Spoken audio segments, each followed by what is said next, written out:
This could be my first memory, or an implant from my mother's retelling of the event. The room was blurred by the tears in my eyes. I was sitting on a wooden stool outside the bedroom. My father had been screaming threats at my mother. He wanted money for his fix. He came out of the bedroom, went into the kitchen, and returned with a cleaver. I freaked.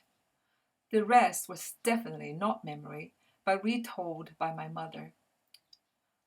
I stood in my father's way, attacking him with the wooden stool and cursing at him. Fists rained down on my 3-year-old head. According to my mother, all the neighbors noticed that I was never the same afterwards. The brightness in my eyes was gone, and my chattiness disappeared. With that story, retold again and again, my role as a rescuing warrior was firmly established, though I had trouble living up to that expectation even then. Every day my mother left me in charge of my sleeping baby brother when she went to the public bathroom a good 10 minutes walk from home. Often he would wake up and screamed for my mother. Unable to calm him, I usually joined in and my mother would come home to us both wailing. The village started as a refugee camp and was known for being a cheap place to live. The poorest of the poor flocked there. Many were old and alone. My mother would send me to these people's homes to help them fetch water from the well or bring them a meal when they were sick. One of them was an old lady named 66. That was her husband's number in the army.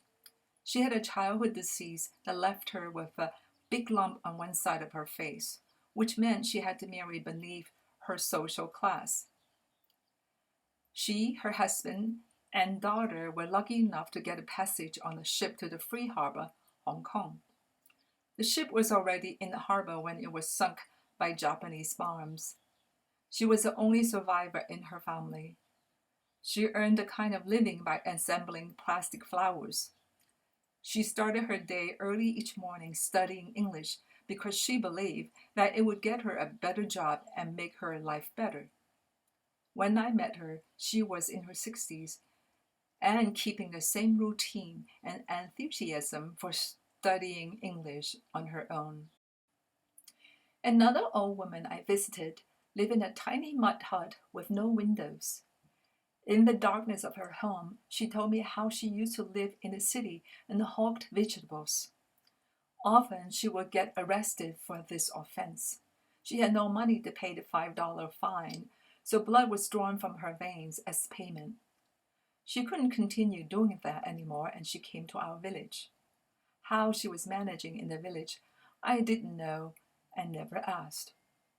To this day, I could still feel that room.